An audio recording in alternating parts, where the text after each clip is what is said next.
I was sipping chamomile tea when the text arrived. Turn on your camera, she's going to do it tonight. My fingers trembled as I set the mug down. The living room was warm, quiet. My daughter Nina humming in the kitchen like she had no secrets. But someone out there knew something terrifying. I tilted the laptop screen just enough to activate the webcam, heart pounding louder than the ticking clock above the mantel. Nina returned with wine and a smile, the kind she wore when she wanted something. To new beginnings, she said, raising her glass.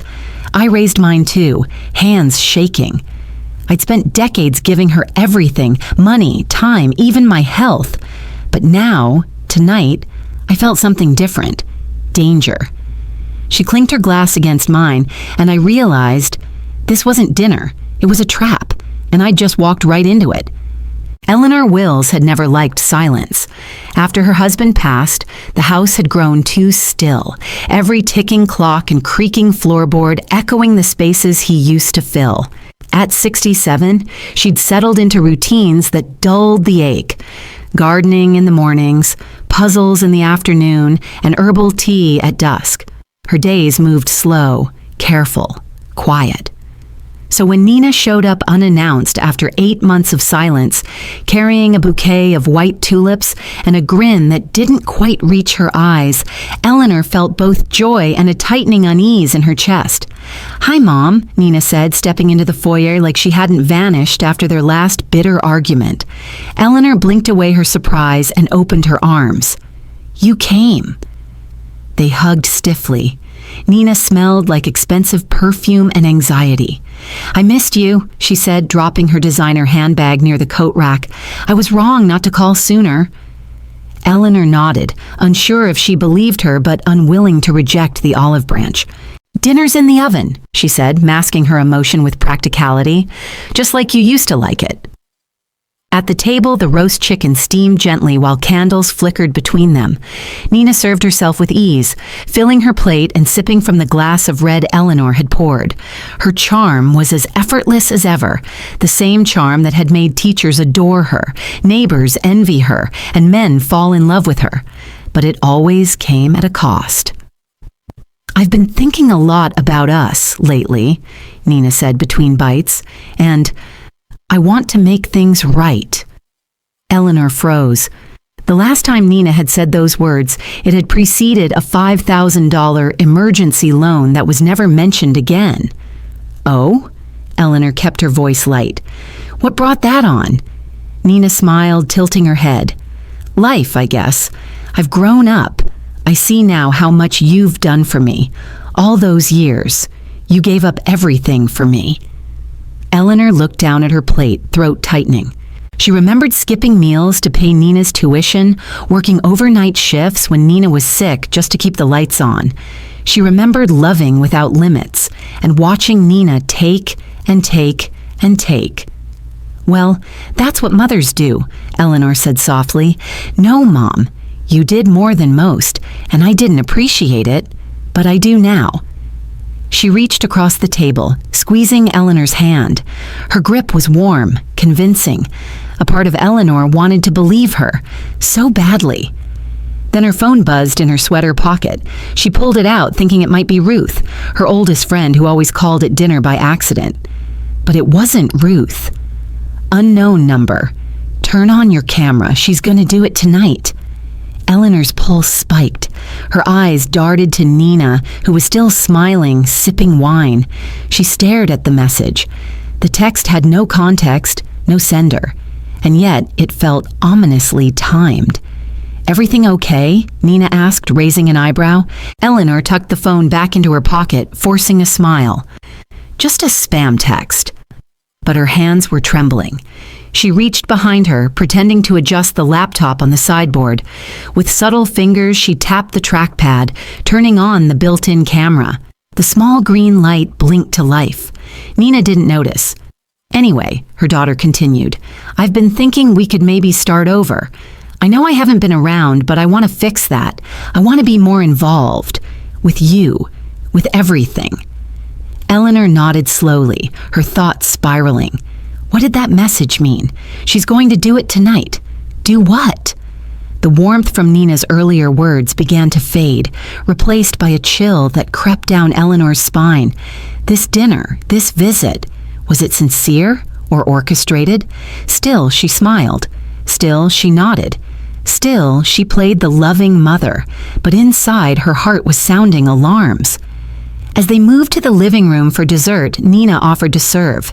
Eleanor took the opportunity to glance at her phone again, hoping for a second message, a clue.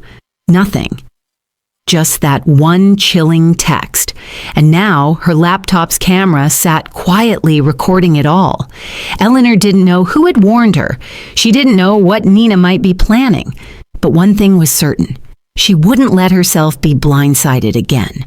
Nina returned from the kitchen with a small folder in her hands, her heels clicking softly against the hardwood floor. "I brought something," she said, the tone light, almost teasing. "Something I think will help both of us."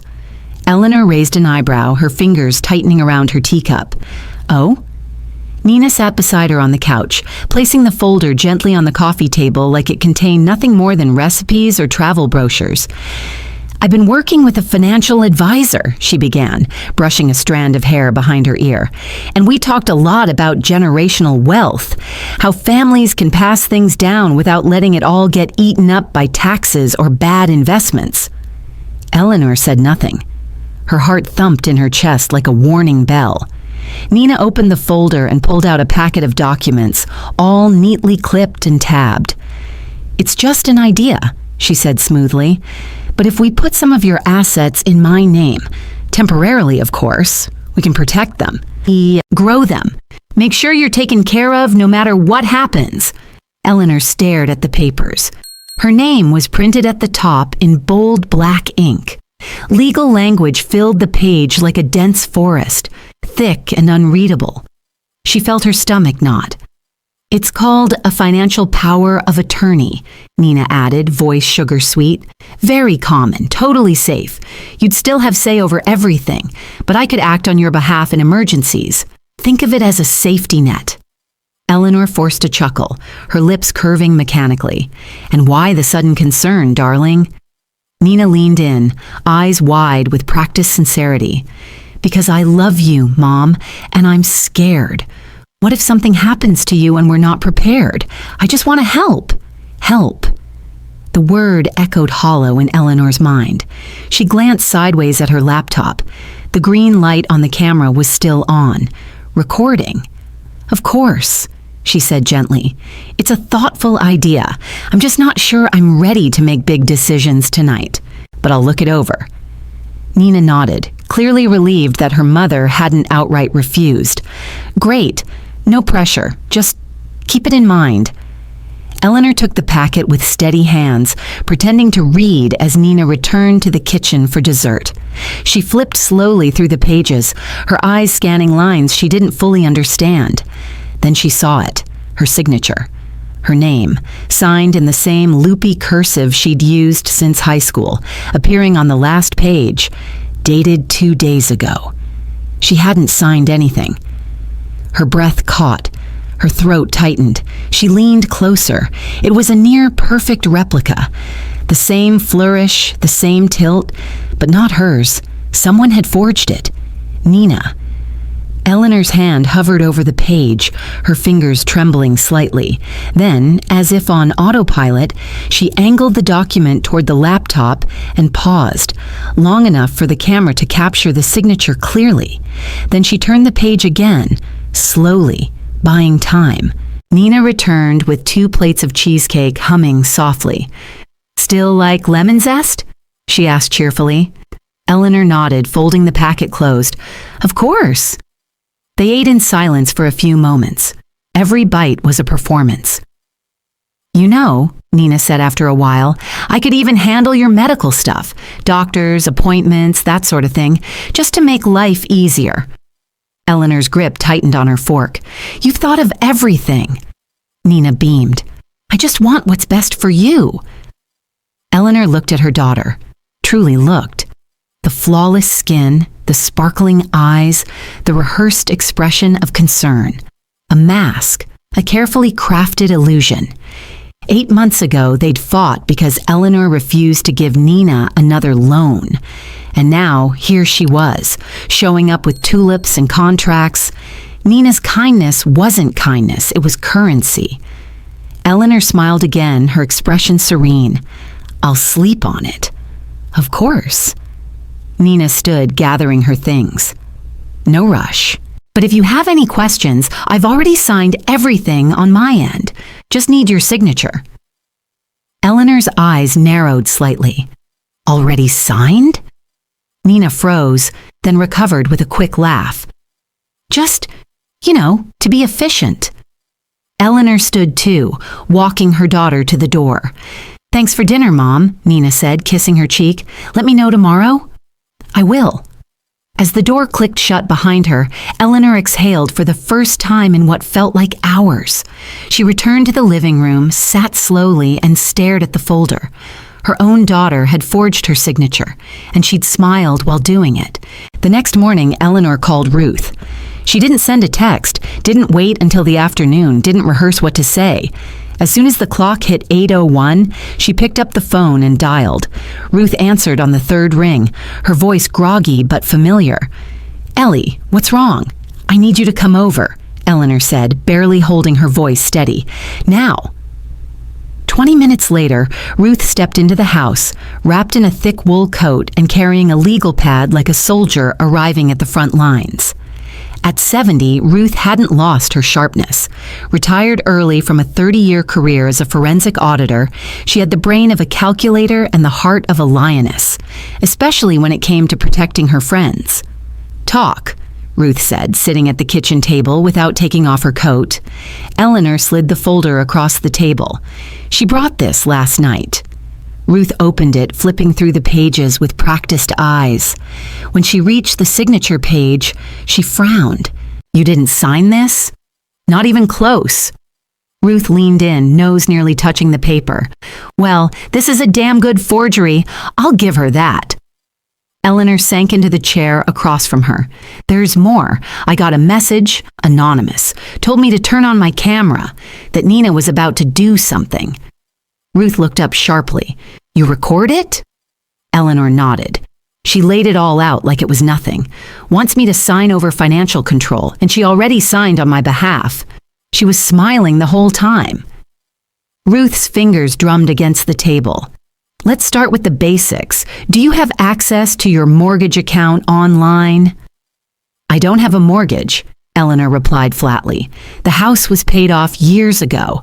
Ben and I celebrated by burning the final statement in the fireplace." Ruth's eyes narrowed. "Then it won't hurt to check, will it?" Together they logged into the property database using Eleanor's address.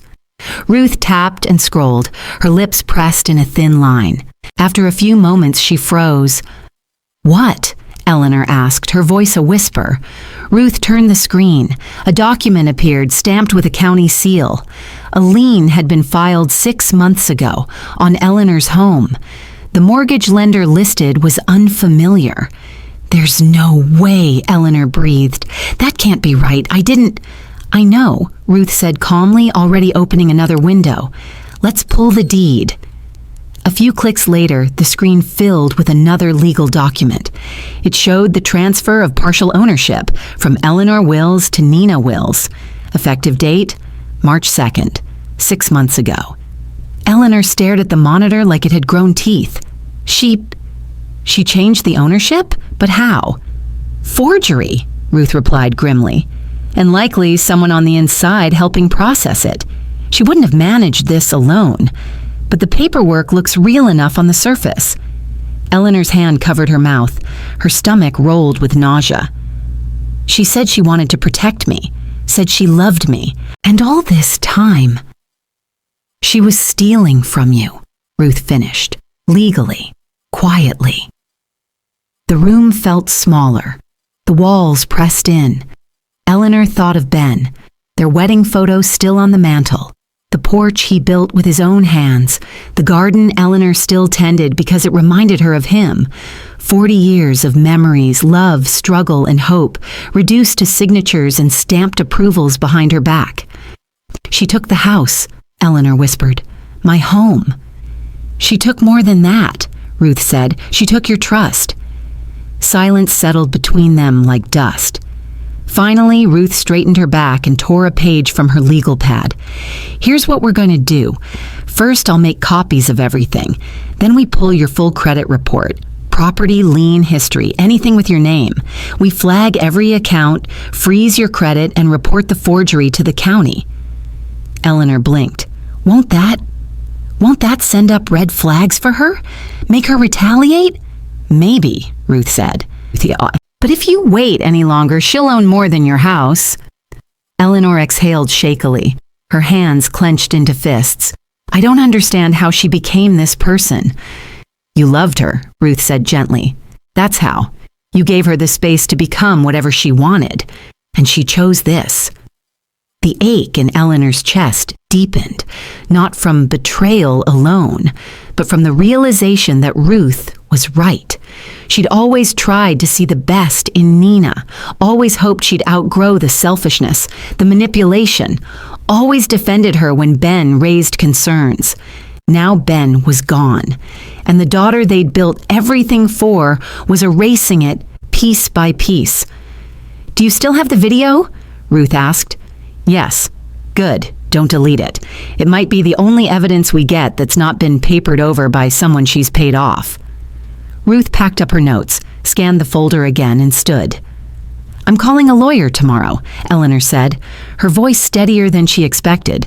Make sure he's the bulldog type, Ruth replied, grabbing her coat, because sweet Nina just declared war. Eleanor didn't wait long. The next evening, as the sun dipped behind the elms lining the street, she called Nina and asked her to stop by. We need to talk, she said, keeping her voice neutral. Not angry, not pleading, just quiet. Nina arrived less than an hour later, all smiles and lip gloss, dressed in a pale pink blazer Eleanor had never seen before. She hugged her mother lightly, almost absent-mindedly, then dropped onto the living room couch like she owned it. Eleanor remained standing. I looked at the documents, she began, skipping pleasantries. The ones you brought me.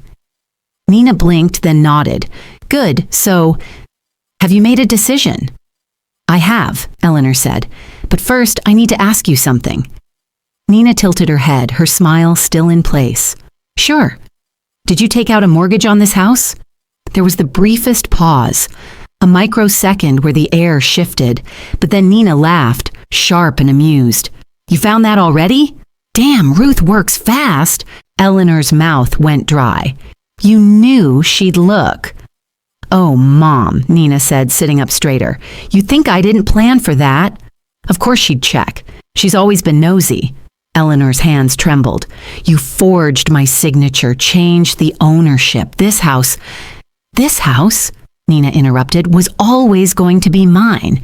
You and Dad made that clear since I was a kid, so I just accelerated the timeline. Eleanor stared at her daughter, waiting for the smirk to fade. It didn't. You mean to tell me you deliberately falsified legal documents because you couldn't wait? Nina rolled her eyes. You act like I sold it to a drug cartel. It's still in the family. You're still living here, aren't you? For now, Eleanor whispered. Nina stood, brushing invisible lint from her sleeve. Let's be honest, Mom. You're not getting any younger, and I'm the only one left. There's no grandkids, no siblings, just me. So why not let me handle things now? Eleanor clenched her fists. Because you didn't ask. You took. You violated every ounce of trust I gave you. Oh, come on, Nina said, her voice sharp now. You've been hoarding money for decades like you're planning to live to 150. You never take vacations, you barely shop. What's it all for? You're sitting on wealth and acting surprised when someone tries to make it useful. Useful? For who? Nina stepped closer, her face hardening. For both of us, if you'd let it, but since we're being honest. She pulled her phone from her purse, tapped it a few times, and held it out. On the screen was a bank portal, several loans, total balance, $237,000. Recognize the name on the paperwork? Nina asked sweetly. Eleanor leaned forward. The borrower, Eleanor M. Wills, her knees nearly buckled. "You used my name," she said, barely above a whisper. "You borrowed money I never touched. You invested it," Nina said, sliding the phone back into her bag. "In crypto. The market was hot. I thought I could triple it and pay you back before you even noticed." Eleanor stared at her. "And?"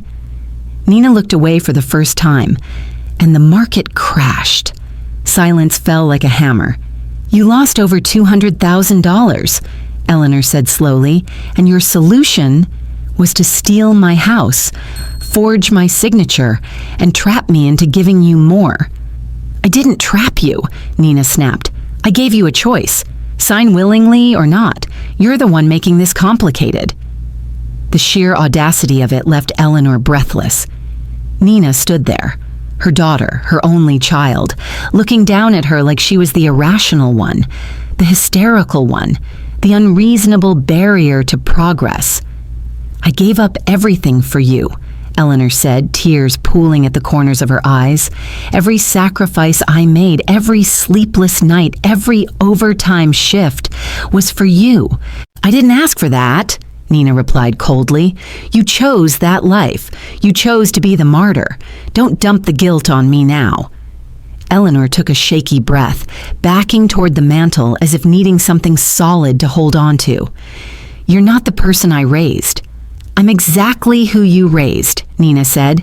"You just didn't want to see it." Without another word, she grabbed her purse and walked to the door. Before leaving, she turned one last time. "You want to hate me? Fine. But this is the real world, Mom, and in the real world, people take what they're owed." Then she was gone.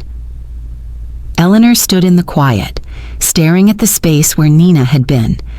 The air still held the faint scent of her perfume, but the warmth was gone. The room felt colder than it had in years.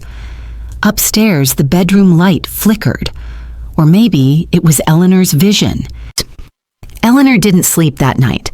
She sat in the living room with a blanket draped over her shoulders, watching the moon shift across the window pane. Her tea had gone cold hours ago, the silence pressed against her chest like a weight, heavier than anything she'd carried in her arms during her years as a nurse. But this wasn't physical pain. It was a grief deeper than death. She had lost Nina long ago. She saw that now. Not last night, when her daughter confessed to financial betrayal, not even when she signed papers behind her back.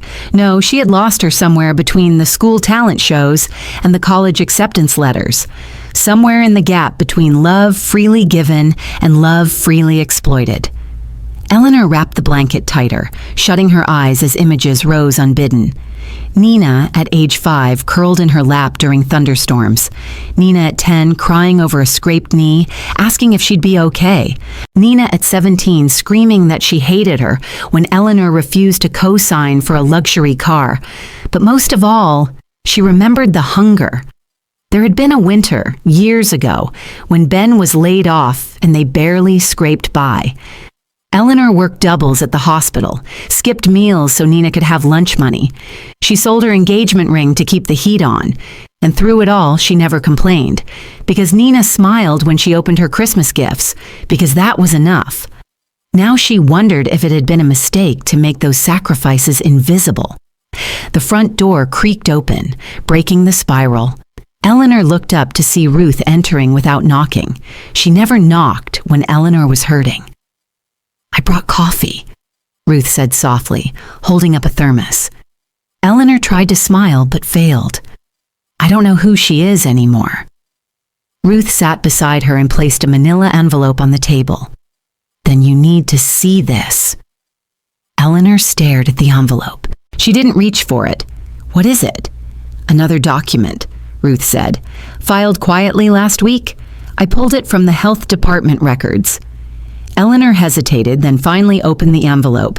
Her fingers moved slowly like unwrapping a letter bomb.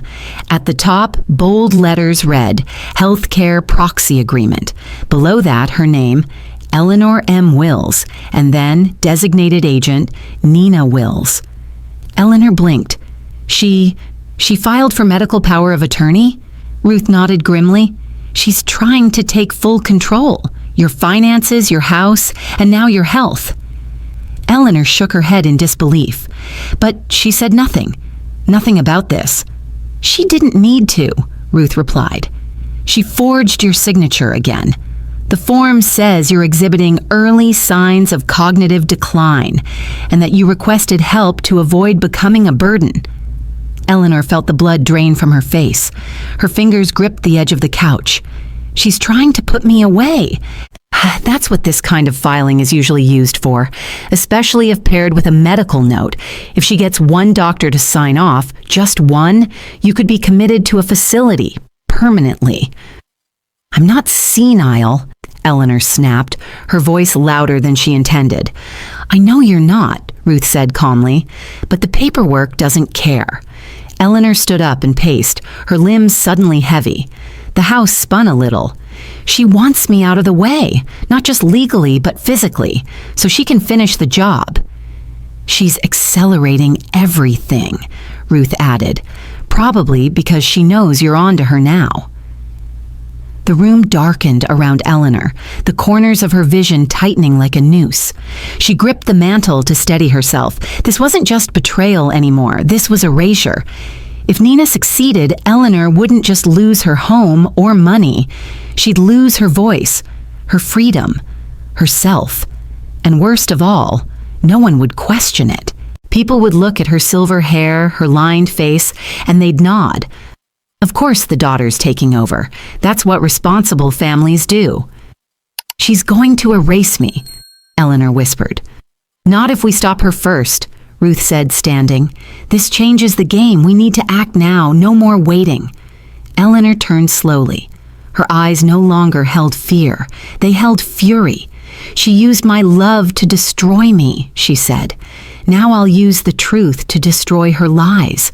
Eleanor stood in the lobby of the downtown credit union, her fingers clenched tightly around her handbag. The polished marble floor gleamed under the fluorescent lights, and the air smelled faintly of printer ink and lemon disinfectant. It was a Thursday morning, and the line to the tellers moved slowly. She wasn't here to withdraw money.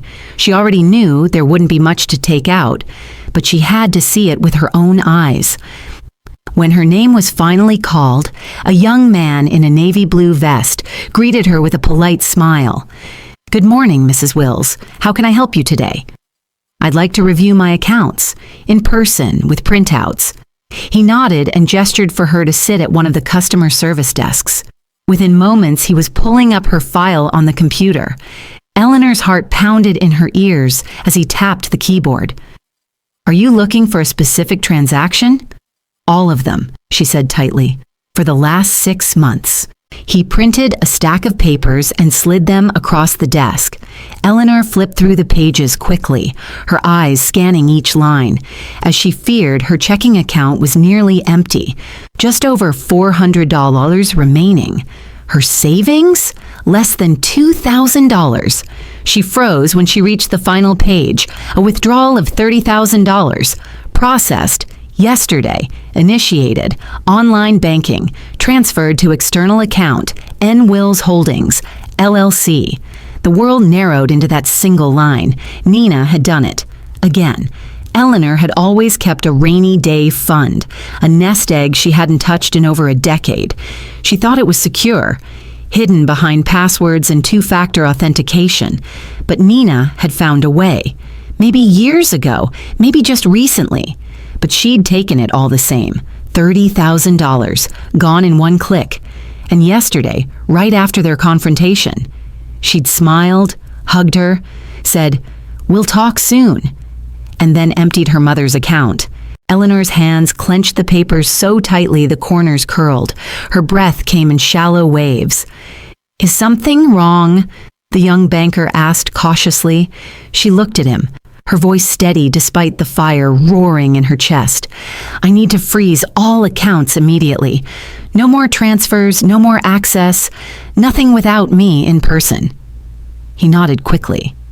"Absolutely. I'll flag your profile and initiate a fraud report." Eleanor stood on trembling legs and gathered the papers. As she stepped back into the sunlight, the wind whipped her gray curls across her face, but she barely noticed. She had nothing left to lose. Not her money, not her house, not her dignity. And that meant one thing. She was finally free to fight. By the time she returned home, Ruth was already waiting on the porch, holding 2 cups of coffee and looking like she'd been there for hours. "I need more than a lawyer," Eleanor said without preamble. "I need someone who understands deception, who knows how this works from the inside out." Ruth's expression didn't change. "I know someone." "Who?" "She's a private investigator now, used to be a financial analyst. Her son stole everything from her, wiped her out. Same way Nina's doing to you." Eleanor blinked. "And she came back from that?" "Oh, she came back," Ruth said, "with claws. Her name's Clara Vargas. You'll like her." They didn't waste time.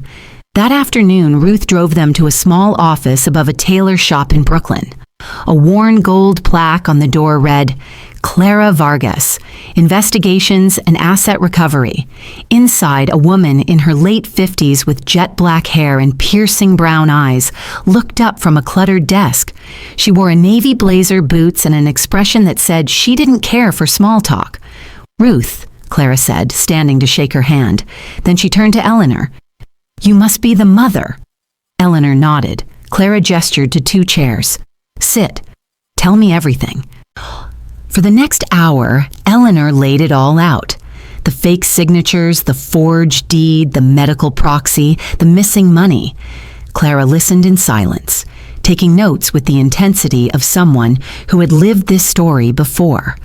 When Eleanor finished, Clara leaned back. "Your daughter's done this more than once." "What do you mean?" "I checked her name when Ruth called. Nina Wills has a second identity and a shell company registered in Delaware. She's been moving money between fake accounts, avoiding IRS red flags by keeping transactions under reporting thresholds. This isn't just financial desperation. This is strategic fraud." Eleanor's jaw tightened. She said she just needed help. "She needed a victim," Clara said, "and you were the perfect one." Something in Eleanor snapped into place. For so long, she'd carried guilt like armor, convinced that if she just loved harder, given more, sacrificed better, Nina might have turned out differently. But now she saw it for what it was. Not a mother's failure, but a daughter's choice. "What do we do?" Eleanor asked. Clara gave a small, almost approving nod. "We start by hitting back. I'll trace the money trail, identify every account she touched, and document every forgery. When we're done, she won't just be exposed, she'll be accountable." Eleanor sat taller in her chair. Her hands still shook, but not from fear, from fury, from fire, from purpose. She'd been quiet long enough. Now she was going to speak. The next morning, Eleanor met Clara and Ruth at a small cafe tucked between a pharmacy and an old record store. Clara, already seated at a corner booth, was sipping black coffee, a manila folder spread open in front of her. Her sharp eyes lit up as she saw them approach. "She's busier than we thought," Clara said, tapping the folder, "and not just with you." Eleanor slid into the booth, her stomach tight with anticipation. "What do you mean?" Clara pulled out a series of photographs, grainy but clear enough to recognize Nina, her sleek posture, the carefully done hair, the smile too smooth to be spontaneous. She's been meeting with elderly individuals across the city, assisted living communities, upscale retirement centers, even cafes like this one, Clara said. Every time she uses the same script: concerned daughter, financial consultant, helping them protect their legacy. Eleanor's eyes flicked through the images. Nina sitting with a man in his 70s. Another with a woman in a wheelchair. Every meeting had the same pattern: tea, a laptop, and Nina's charm working in overdrive. "She's targeting people like me," Eleanor murmured. "Exactly," Clara said. "You were the practice run, now she's scaling it." Ruth leaned in. "Is she working alone?"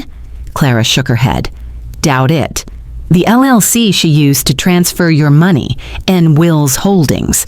It's linked to 2 other companies registered to different names, but using the same business address in Delaware. I've seen this before. It's what we call a soft shell ring. Multiple fake businesses to launder money quietly. It's a setup designed to target elderly individuals, forge documents, and siphon assets before the victims even realize what's happened. Eleanor felt her stomach twist. So it's not just her. No, Clara said, but she's a key player, and we might be able to bring it all down, if we can get her talking. How? Ruth asked, already reaching for her notepad. We lure her in, Clara said. Use what she wants most. Control, Eleanor said flatly. Exactly. The plan formed over coffee and urgency. Eleanor would invite Nina to dinner again, under the guise of reconciliation. Ruth would be nearby recording discreetly with Clara's equipment. Clara would observe from a distance, ready to intervene if needed. We need her to speak freely, Clara warned, about the money, the forged documents, the other people. Anything she says voluntarily could be admissible. And if she doesn't, Eleanor asked, then we keep digging. But this gives us a chance to catch her off guard. Eleanor nodded slowly. Then let's do it. 2 days later, Eleanor sat at the same table where it had all started. The roast was in the oven, candles flickered softly, and soft jazz played through her old speakers. Everything was identical to the first dinner, deceptively warm, comforting. But this time, the laptop camera was hidden under a vase of lilies. The audio recorder sat snugly in the centerpiece, and outside, Clara waited in a parked car with Ruth, both listening through earbuds. At exactly 6:59 p.m., the doorbell rang. Nina stood in the doorway, dressed in a blue wrap dress and carrying a bottle of wine. "You look lovely, Mom," she said with a practiced smile. "I'm glad you called." "I missed you," Eleanor said, stepping aside. Dinner started the same way it always did, with small talk and staged laughter. Eleanor played the part of the weary but forgiving mother. She let Nina speak first, rambling about starting over and rebuilding what we had.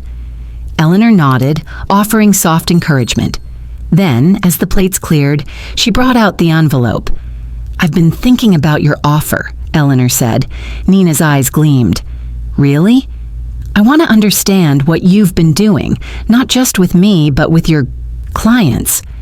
Nina's smile faltered. "What do you mean?" "The people you've been meeting. Assisted living centers, cafes, retirement homes." The room fell silent. Eleanor held her gaze. "Are you helping them? Like you helped me?" Nina's eyes narrowed. "Why would you ask that?" "I've heard things, and I want to give you a chance to explain before someone else asks the same questions." For a moment, Eleanor thought she might storm out, but then something shifted in Nina's eyes. That flash of pride, of arrogance. "I'm helping them protect what's theirs," she said, her voice low, "before their greedy relatives take it. By forging signatures, opening shell companies." Nina's jaw clenched. "You don't understand. These people trust me. I give them options. I make things better." "For who?" "For them. For me. For the system." "And what about me?" Eleanor asked, her voice sharp now. "Was I just a practice round, a test case?" Nina's face changed, just a flicker, but enough. "You're lucky I didn't take more." Outside, in the car, Clara and Ruth exchanged a glance. "She just confessed," Clara whispered. "Keep her talking, Eleanor." "I raised you," Eleanor said, her voice rising. "I fed you when I was hungry. I gave you everything." "And now I'm making sure it wasn't all wasted," Nina snapped. "You were never going to use that money. It was going to rot in some boring account. I put it to work. You stole it. I reclaimed it." Eleanor stared at the daughter she no longer recognized. "Get out," she said, barely above a whisper. Nina froze. "What?" "I said, get out of my house."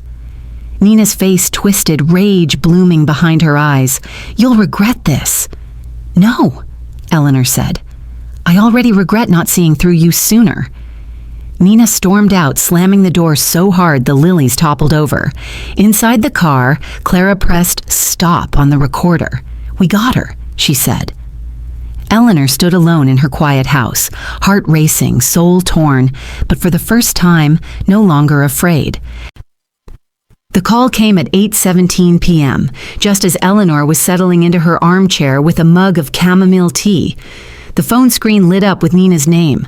For a second, Eleanor's thumb hovered over the red button. Then she answered. "Mom?" The voice on the other end was quiet, trembling, so different from the woman who had stormed out of her house only 2 nights earlier. "Yes, Nina." There was a pause, then a shaky breath. "I've been thinking about what I said, about everything." Eleanor didn't respond. "I know I went too far. I wasn't myself. Her voice cracked. "I messed up. I got scared and greedy, and I didn't realize how far things had gone until I saw your face." Eleanor let the silence stretch. "I want to fix it," Nina said more firmly now. "Can we talk? In person? I want to make this right." Eleanor forced warmth into her voice. "Of course, sweetheart. When?" "Tomorrow night. Your place. I'll bring that almond cake you like." Eleanor smiled just slightly. "I'll be here." The moment the call ended, she dialed Clara.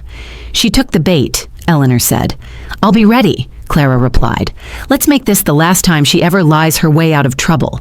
By the time Nina arrived the next evening, everything was in place. The dining table was set simply.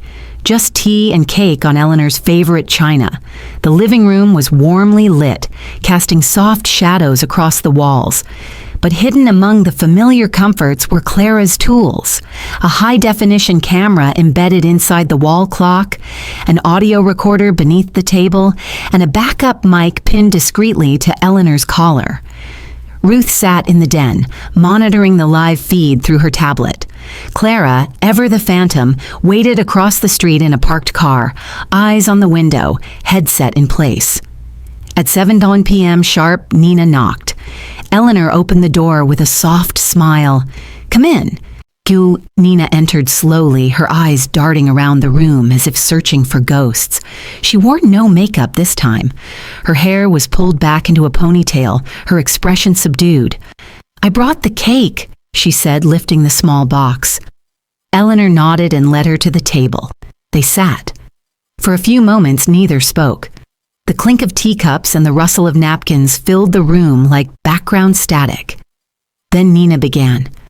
"I've been thinking about what you said, about how much you've done for me, how much I've taken for granted." Eleanor tilted her head. "And?" "I want to give it back," Nina said. "All of it. The house, the money, whatever I can. I'll sign whatever you need." Eleanor blinked slowly, hiding her surprise. "That's a big change." "I know." Nina sighed, eyes watery. "But I can't sleep. I keep seeing Dad's face, hearing his voice. He'd be so ashamed of me." Eleanor reached for her tea, hand steady despite the adrenaline rushing beneath her skin. "So tell me everything, Nina. Not just for me. For yourself." Nina hesitated, biting her lip. "You really want the whole story?" "Yes." Another pause. Then the floodgates opened. "I didn't mean for it to start this way. After Dad died, I panicked. I had debt. Bad debt. And this guy I knew from college, he showed me how to create shell companies. Said we could help people preserve wealth. But it was all fake. Just paperwork and lies." Eleanor stayed quiet. "I forged the first document 6 months after the funeral. It was easy. Your signature's on everything at the hospital already. Forms, old insurance claims. I copied it." "And the medical proxy?" Eleanor asked gently. "I got a doctor friend to sign a blank note. Said I'd fill in the rest later. I was going to use it if you didn't cooperate." The words were said so casually, Eleanor felt the air go cold. "And the others?" she asked. "The people you've been meeting?" They're easy marks, Nina said, her voice flat now. No family, lots of assets. They trust anyone who smiles at them. I had a system, Mom. I wasn't just freelancing. From the den, Ruth covered her mouth with both hands. The recording was still rolling. Eleanor leaned back in her chair. Her eyes met Nina's. You know this is a confession. Nina blinked. What? You just told me everything out loud, and this room, Eleanor glanced toward the clock, has very good ears tonight. The silence that followed was thunderous. Nina's expression shifted from confusion to shock, then to fury. You tricked me. No, Eleanor said softly. I let you speak the truth, something you haven't done in a long time. Nina stood abruptly, the chair scraping against the floor. You can't use this. You're not a cop.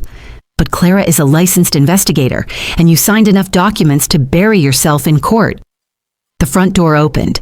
Clara stepped in with quiet authority, flashing her badge. Evening, Nina. Nina backed away, eyes wide, the panic finally setting in. You'll regret this, she hissed at her mother. I already did, Eleanor said, but not anymore. It was the kind of evening that promised reconciliation. The dining room glowed with golden lamplight, and Eleanor had brought out the lace tablecloth she hadn't touched since Ben's last birthday. The air smelled of rosemary chicken and lemon candles.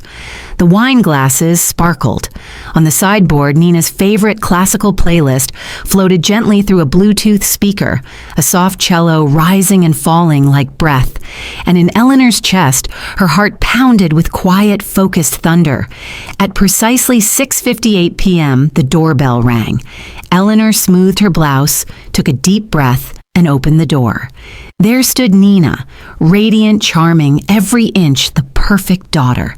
She wore a fitted dress in forest green, held a bouquet of white tulips, and carried a silver gift bag with tissue paper puffed like clouds. Her smile was effortless, her tone light. Hi, Mom, she said, voice sugary. I thought we could make this a celebration. Eleanor stepped aside, nodding. I'm glad you came. What? Inside, Nina moved like she owned the place. She placed the flowers in the vase on the table without being asked. She sprayed her signature vanilla lavender perfume into the air with a dramatic twirl. She even connected her phone to the speaker, switching the music to something more modern, softer jazz with a beat.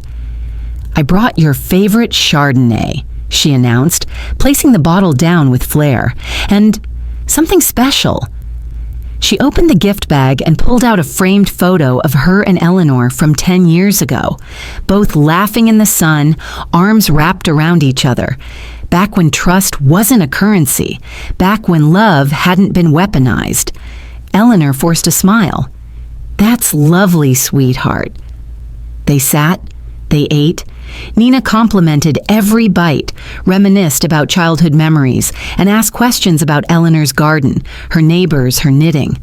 All rehearsed, all staged. Eleanor nodded, laughed, even touched her daughter's hand at just the right moments. But underneath her skin, fire roared. Nina was acting, and she was acting well. After dessert, chocolate mousse Eleanor had spent hours making but had in fact bought from the bakery down the street, Nina leaned forward. Her voice dropped to a gentle, sincere tone. Mom, I want to start fresh. Really. I know I've made mistakes, huge ones, but I've been working with someone trying to start a business. Something ethical, something that actually helps people. Eleanor tilted her head. That's wonderful. What kind of business? A financial recovery service, Nina said smoothly, helping seniors reclaim lost assets, navigate scams, that kind of thing. I know the territory. Who better to help others avoid the traps I once fell into? The irony made Eleanor's teeth clench. She nodded. That sounds redemptive. Nina smiled again. The thing is, I need a little capital to launch. Nothing crazy. Just enough to cover filing fees, some marketing, and to pay a lawyer to review everything. Huh? How much? Nina hesitated, lowering her gaze in mock humility. 100,000. The silence between them rang louder than any siren. Eleanor folded her napkin slowly. That's a lot of money. I know, and I wouldn't ask if I wasn't absolutely sure this would work. It's not a gift. It's an investment. You'll get it back, with interest. Eleanor leaned back in her chair. Her hand moved behind her, subtly, beneath the table. One finger lifted, then two. Outside the dining room, behind the kitchen archway, a shadow stirred. You've really changed, Eleanor said quietly. I have, Nina whispered. I want to prove it to you. The next sound was the front door creaking open, then footsteps, heavy, measured. Nina frowned. What was that? Before Eleanor could answer, the living room lights flared brighter, and two uniformed police officers stepped into view. Nina shot to her feet. What? What's going on? Eleanor stood calmly, folded her arms. I believe the term is conspiracy to defraud. Nina spun toward her mother. You called the cops? After you confessed to a multi-state scam? After you used my name, my accounts, and nearly put me in a care facility so you could steal everything I built? Eleanor's voice was calm, but steel-edged. Yes, I did. You have no proof. We have audio, said Officer Diaz, stepping forward. Video and signed documents. You can come quietly or... This is insane, Nina screeched, backing toward the hall. Clara appeared in the archway, arms crossed. No, Nina, what's insane is thinking you'd get away with all of it. Nina froze. Recognition flickered. I told you, Clara said, stepping closer. I've seen daughters like you before, but I've never seen one this stupid. The police moved in. Nina turned once more to Eleanor, eyes wide, voice desperate. You're my mother.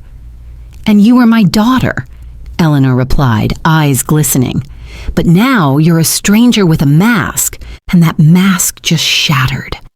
The cuffs clicked into place. As Nina was led out the door, the room fell silent.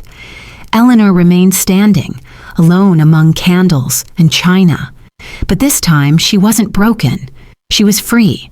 The house was quiet. Too quiet. The only sound was the ticking of an old mantel clock, its steady rhythm echoing the slow drain of tension in Eleanor's chest. She stood by the dining table, glass of water trembling in her hand. Her knuckles were white and her jaw was tight, as if trying to hold back every emotion threatening to spill out. Behind her, the door clicked. There was the sound of firm shoes stepping across the hardwood floor. Eleanor turned slightly, just enough to see Ruth slip into the room. Her arms encircled Eleanor's trembling frame. It's over, Ruth whispered, voice calm but her hands gentle and firm on Eleanor's shoulders. Eleanor closed her eyes. Tears slipped down her cheeks. Rage, relief, sorrow, and vindication tangled in the hollow of her chest. When she opened her eyes again, Clara was walking in from the hallway, now clearly wearing the uniform of the undercover officer. She truly was. The facade was gone. Only determination remained. You did it, Eleanor said softly, almost to herself. Clara nodded. She confessed to everything. Eleanor exhaled slowly, tears still untouched at her eyes. She confessed. Clara held up a thumb drive and a legal folder. Everything. Forged deeds, fraudulent LLCs, power of attorney abuse, credit theft, unauthorized withdrawals. The full trail is documented. The sound of approaching footsteps echoed down the hallway.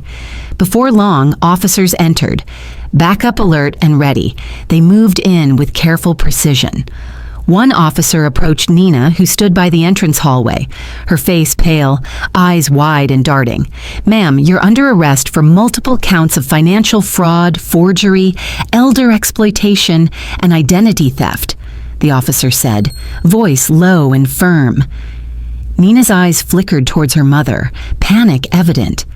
Eleanor remained still, grounded by truth, by justice, by the knowledge that she had protected herself and others. Ruth stayed close to Eleanor, wrapping a comforting arm around her waist. Eleanor nodded quietly. A single tear rolled down Nina's cheek as she was handcuffed. The audience held their breath in stunned silence. It felt like the world had stopped, then slowly resumed. Eleanor's voice trembled, but she spoke clearly. "You're doing the right thing," she said. Nina didn't respond. She would later be reading these words in the police report. Clara looked at Eleanor, her eyes soft with sympathy. "Thank you for your strength." Eleanor met her gaze.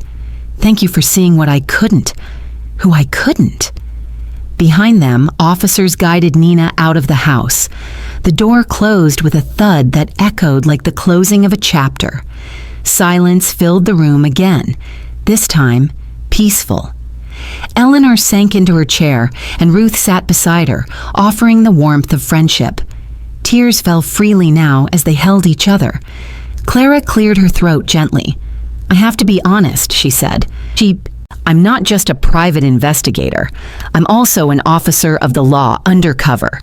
I used the forensic investigation to ensure the confession was captured under NY legal procedures. Everything you recorded last week helped build the case." Eleanor looked stunned.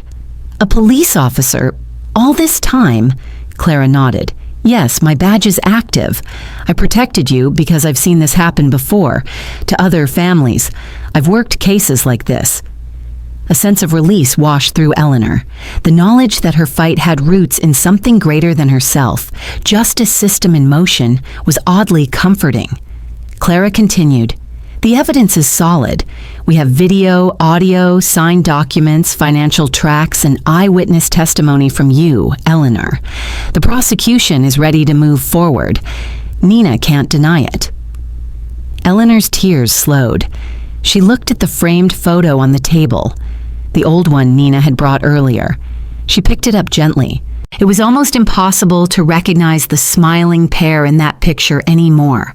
But Eleanor asked, voice steady, "What happens next?"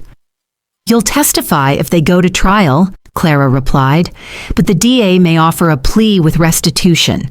Given your cooperation and your character, it's likely." Eleanor nodded. "I just want this nightmare to end." Ruth reached for Eleanor's hand. "You ended it," she said. "You broke the cycle." Outside, sirens faded into the distance. Inside, Eleanor sat upright, surrounded by friends whose loyalty had never wavered. Moments later, Clara pulled out her phone. "I've contacted the families she targeted. They're filing charges too. You've done something good here, more than justice for yourself.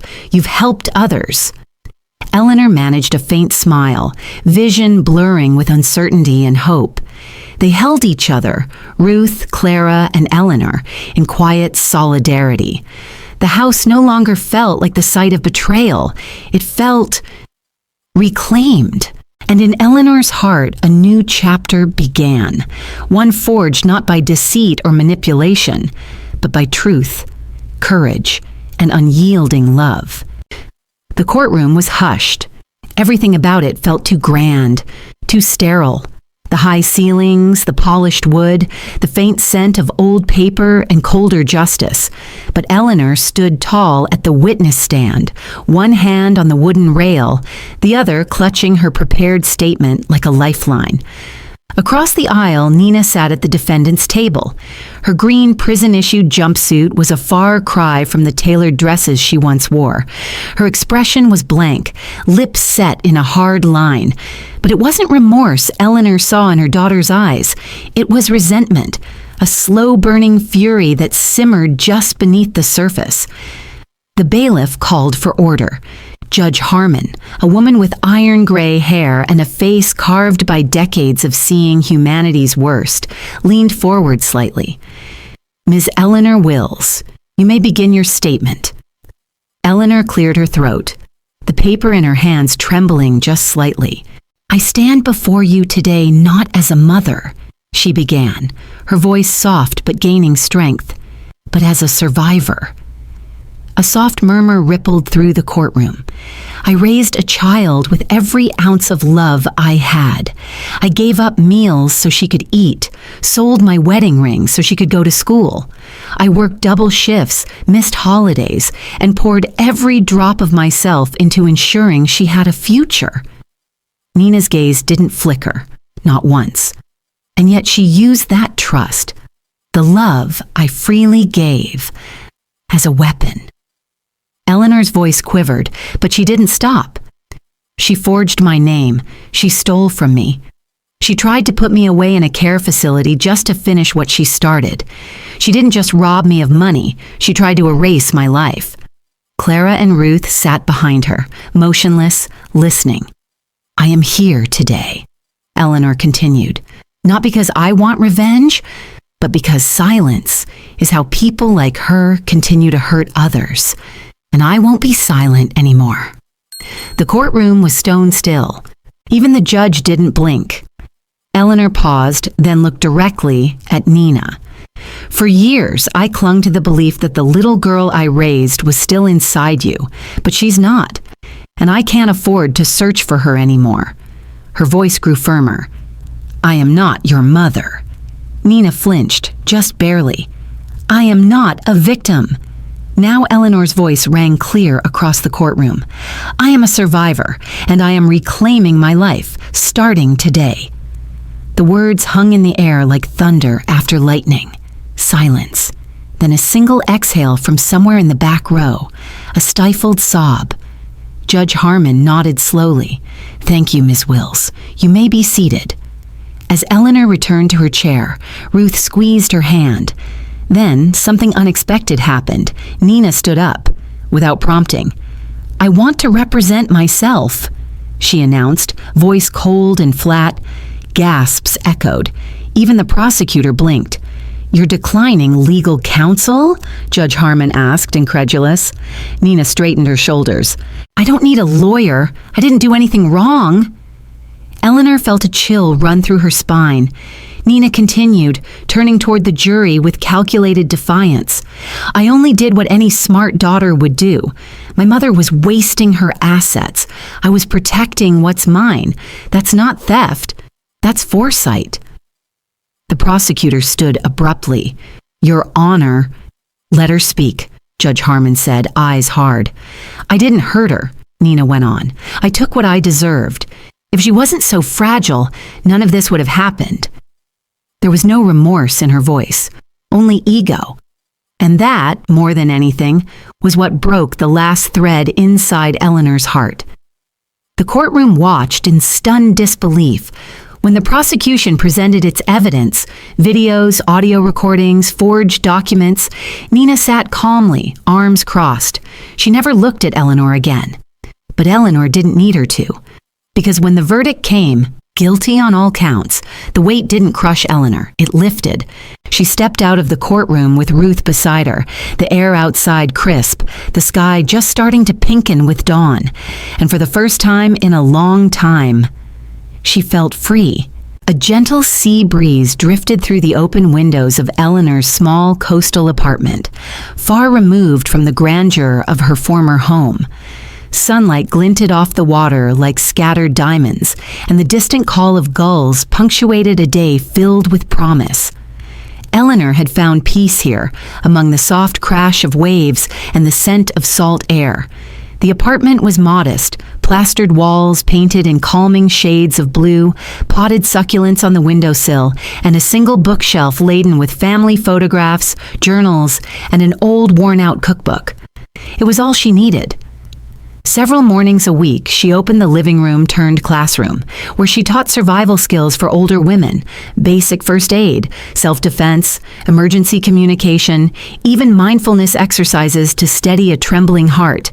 It was her way of giving back after everything she'd lost.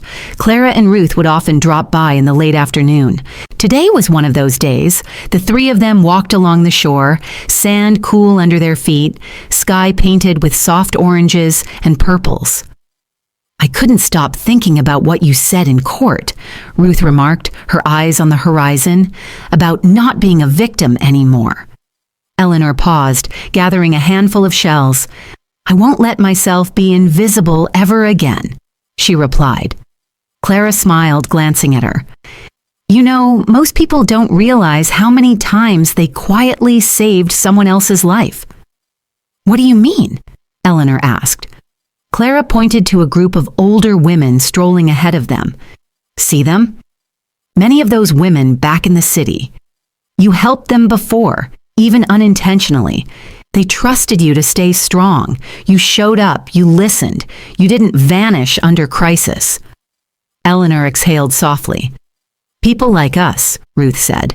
We're often called survivors, but the truth is, we're witnesses. Clara nodded. Witnesses to pain, witnesses to resilience, and sometimes witnesses inspire change. Eleanor followed their eyes to a lone figure perched on a rock, gathering driftwood. That was one of her students, Mrs. Lang, who had built an emergency kit after Eleanor refused to let her slip through a doorway unaided during one lesson. They walked on in comfortable silence, greeting neighbors, smiling at children chasing a sandcastle spire. Later, back in the apartment, Eleanor settled at her writing desk with the journal she'd started months ago. The golden light of dusk filtered through the window as she uncapped her pen. "I don't need anyone's apology," she wrote. The pen hovered. "I only need to never be forgotten again." Finally, she added, "Today I am not a victim. I am a guardian, a teacher, a force, quietly strong." She closed the journal gently. The knock on the door came softly. Eleanor opened it to find one of her younger students, a petite woman no older than 30, clutching a water bottle and looking unsure. "Excuse me," she began, voice quiet. Are you Eleanor?" Eleanor smiled warmly. "Yes?" The young woman's eyes glistened.